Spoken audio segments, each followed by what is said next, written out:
And we're back.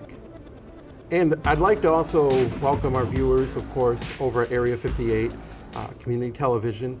And we are also getting picked up at a couple of other public access stations in Michigan, which I think is pretty cool. We just continue to continue. So our links are down here.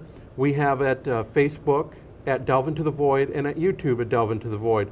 So if you have any questions or comments, just make sure you send them on what you want to see us discuss and what you, any questions, any comments, something like that. So that's pretty cool. We're getting some more, more feedback, more viewers. And we're taking over those channels one at a time. One at a time.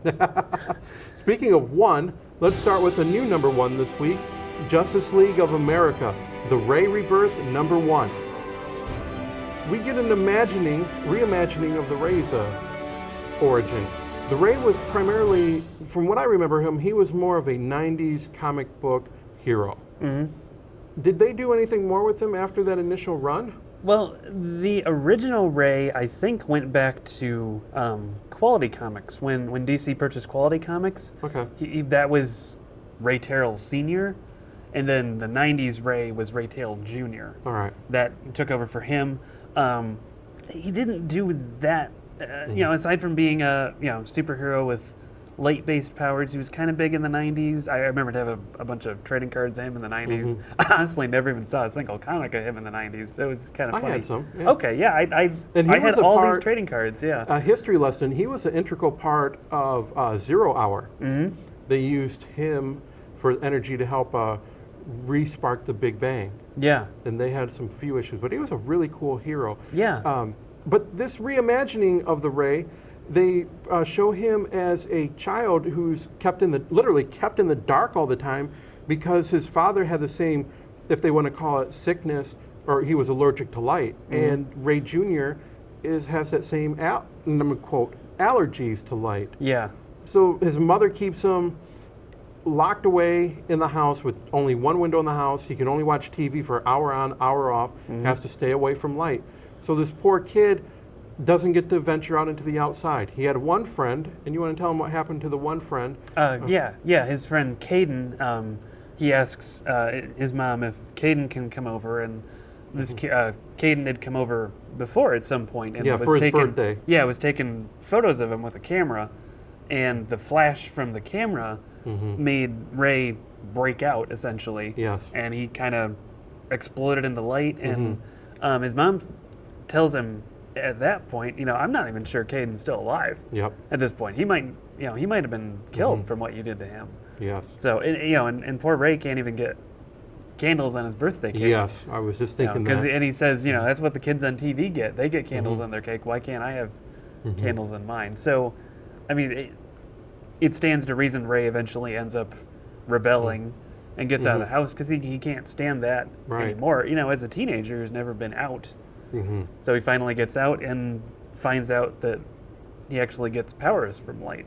Yes. It's not an allergy, it's powers. So he uses those powers to explore the world. He can make himself invisible, he can make light constructs. One thing I wanted to touch on really quick was he watches a superhero show over and over and over, a swashbuckling style show, and that's the only thing he really gets for interaction. So, and I guess his dad liked it too. His dad was into the heroics as well. Yeah. And I think in a way he wanted to be what his dad was, a hero. And years go on, as Josh said, years go on. Also, the commentary, you see what Ray is doing, he's writing Caden. He's writing Caden a letter. And then he's flying through a city, he's still invisible, and he sees Caden is running for mayor. Yep. So he goes to that Vanity, Oregon. Yep. Which is a city they've actually had in DC for a while. I know Aztec the Ultimate Man used to be the defender of Vanity, Oregon. So that's the only reason I know where it is. And unfortunately, that's not a real place. I've looked it up before. Like, oh, rats, there's no real Vanity, Oregon. Ray was listening to the speech of Caden was giving, and then all of a sudden the speech gets interrupted by, what was it called? The the Sons of Liberty, which is like Sons of Liberty. Kind of a nationalist, ultra-nationalist, maybe white nationalist movement. Yep. Kind of a, we're fine the way we are. We don't need anyone else new coming in. We don't need anyone else different coming in. And that, that speaks very much to Ray. Yes. Because he's the, not just the new guy in town, he's the new guy with superpowers in town. So when the Sons of Liberty guy, who has a, wonderful energy shield and stuff, like typical kind of DC terrorist organization, Yes. Goes after Caden, Ray finally steps in and says, okay, enough's enough. And tries to reason with the guy and ends up, making him invisible, then kind of frying him eventually. It was really cool. It was an introduction to Ray, how he was sheltered, not coming out, and then once he gets out, he sees this whole world to explore. And I think in a way, Caden became his hero. Was, I want to make you proud, because Caden called him, we need a ray of light in our city, and that's where he said, people will probably be calling me the Ray. Yeah. And he put on a little helmet. He made a little light construct of the helmet, which is back to the classic 90s Ray. Yep. And he says he's going to be like a defender of the city. And this will pick up, and then afterwards is, catch the Ray next month in Justice League of America Rebirth #1. I like this issue. I thought it was pretty cool. It dealt with some social issues that when you read it, you'll get into Ray's character is gay, and I believe Caden's character is gay, and that's why with Caden was ultranationalism was saying we don't need your kind here, and it was just with the too much, not getting too much into it. It's like the social commentary of standing up for themselves and fighting. I thought it was good. I thought it was another, just like Aquaman, another social commentary done well within the pages. Yeah, and it makes me wonder where that's going to go, too, because as the Ray is flying around, it looks like the Sons of Liberty is kind of everywhere in the U.S. I mean, not just limited to Vanity, Oregon. So it makes me wonder if they're going to show up again in the future. Because taking out one dude with an energy shield isn't going to... Right. And I did love Caden's response after that, where he says, well, I was expecting some pushback on the campaign trail, but not not a guy with an energy shield in the face. Yeah. So one thing I will say is these Justice League of America Rebirth shots, very good stories. I just wonder if how much we'll get of the single issue stories, of the single character issues once they become a team. But each background... I've really enjoyed the social commentary. I've really enjoyed how they're putting this together. It feels natural within this DC Rebirth universe. Yeah, and it's a neat mixture of characters. Yes. Too. It'll be a very interesting lineup on that team. Oh, definitely. The Ray Rebirth, Justice League of America, the Ray Rebirth #1 will lead into Justice League of America Rebirth #1 in the next month. And as always, we're going to be discussing all those titles because they've been very good.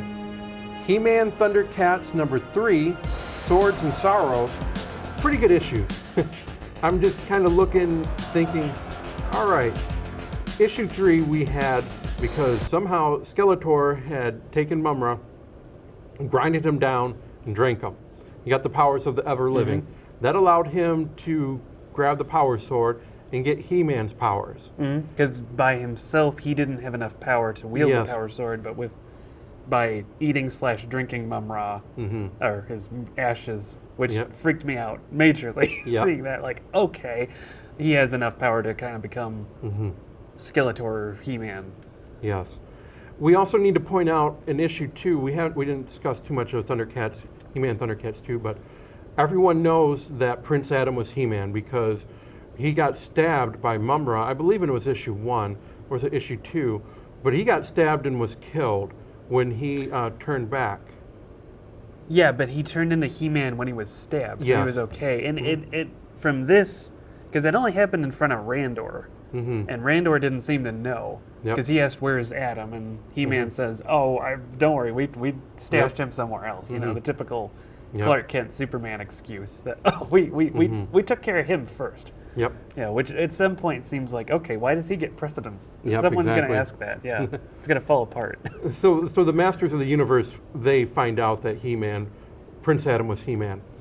But at that time, what's going on is the Mumra-powered Skeletor with the Power Sword, and he has the power of Grayskull with him, He-Man power, is fighting off... Power. Super power. He's fighting off the ThunderCats.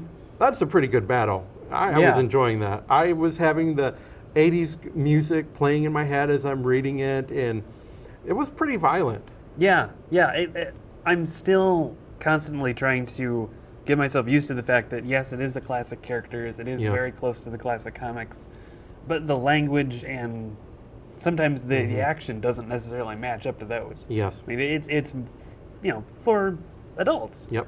And it is funny to hear them use some words Yep. that I wouldn't expect them to hear. It's like, wow, okay. Like, really? You use those swear words, not some Yes. Eternian swear word or some Right. Third Earth swear word? Okay.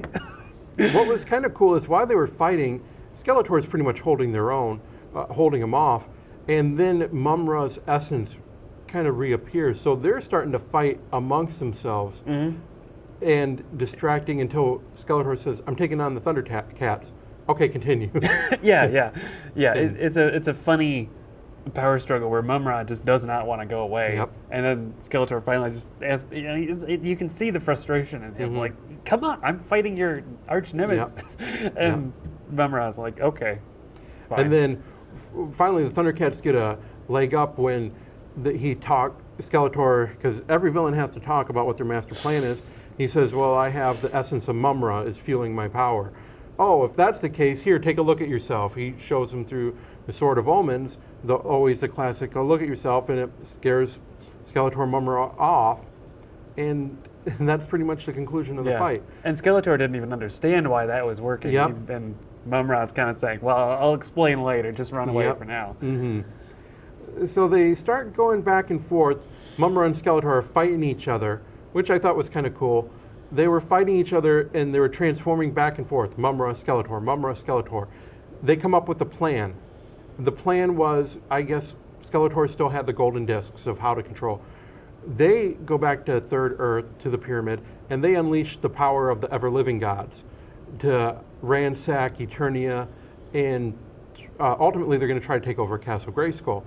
All this is going on, and the monologue during the issue we find out is a sorceress, is who's going to help her with the battle. Yep, because she's she's the one lone hawk sitting on a building as the the four Yep. big giant spirits of evil are coming in, and it's also fitting too because that little team up between Mumra means Skeletor gets to take over Castle Grayskull. Mumra gets to control the evil spirits for the first time, who've always yanked him around and bullied him around. Now he gets to use them as his cronies now.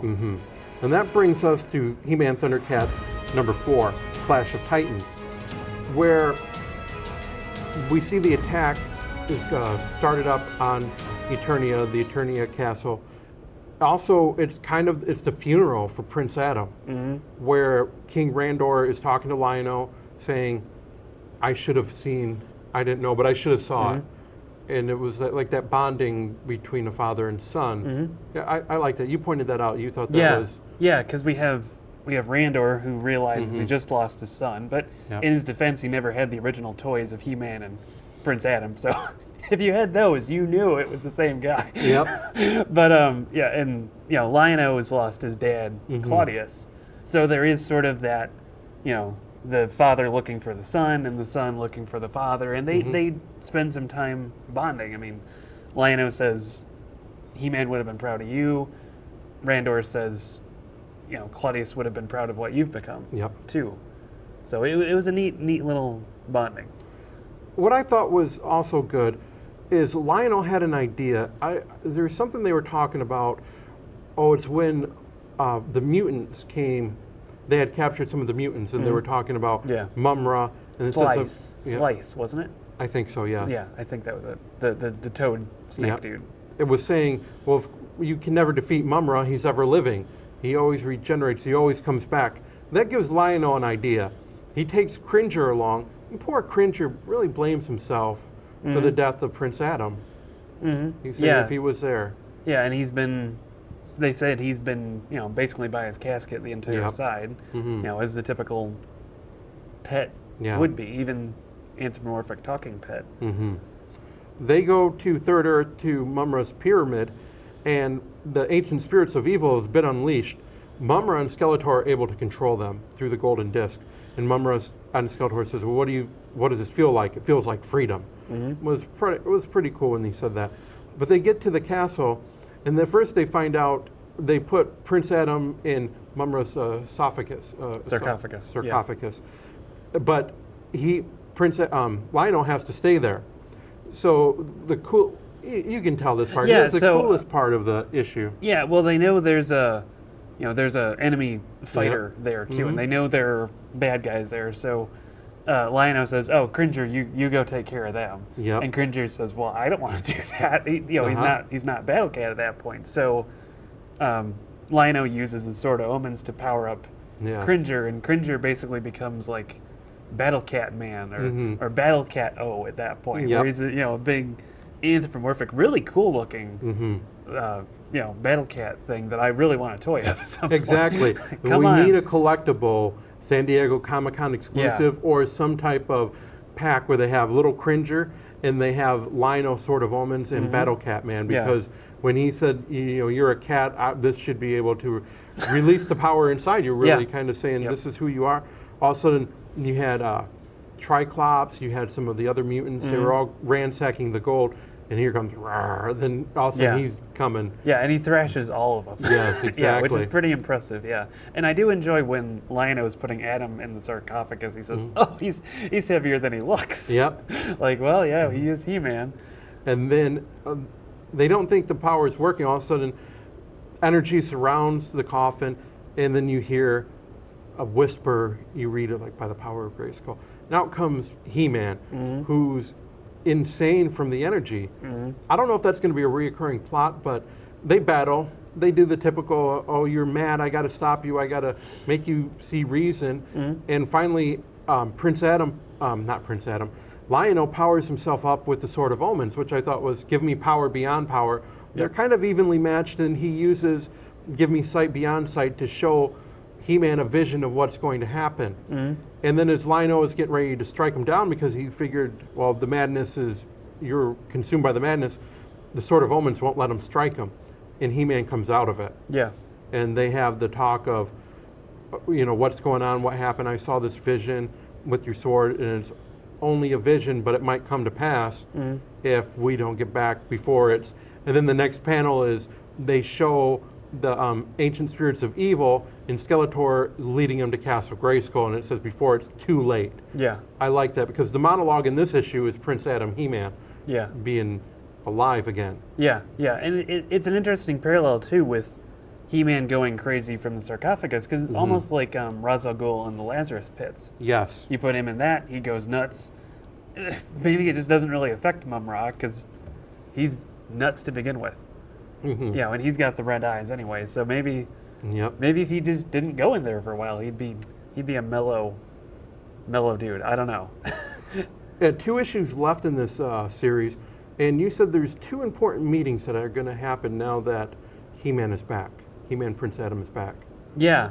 It makes me wonder what's going to happen when he gets back to meet King Randor. Because Randor just found out that his son is He-Man. The guy who's saved his life countless times is his black sheep of a son who can't make it to a royal function on time. Yes. Which is going to be an interesting one. And there's also Teela, too. Because in this issue, Teela happens to just kind of mention under her breath, Prince Adam. And Teela's kind of had her friendship / romance with He-Man for so long. And she can't stand Adam any more than anyone else can. He's the ding-dong of the royal family. I mean, she's the one who has to keep him in line, and yet he's actually the guy who's, she's fought alongside for so long. So, and it'll also be interesting, too, can Skeletor and Mum-Ra stay together for that long? Or is typical villain greed going to... Because they are still joined. I mean, supposedly by, taking the power of Castle Grayskull, Skeletor says that's the only way we can get unjoined. So we'll see if they can hold that together, because that's 2 big egos who have already said they don't really like each other that much. This is more a alliance of convenience. Exactly. And usually alliance of conveniences never end well for the villains. great series so far. I'm enjoying it. Just as a side, you brought in some really cool collectibles this episode. Yeah. He-Man, ThunderCats, really cool. Hopefully we get to see some more collectibles with the ThunderCat Battle Catman. I know, really cool. yeah. If it is, it's sitting right here. Yep. In one of the episodes, we'll even get a little desk. We're going to take our final break, and when we come back, we're going to talk about Superman number 15, and of course, the big crossover, Justice League versus Suicide Squad number 5, and Justice League number 13. We'll be back in just a moment.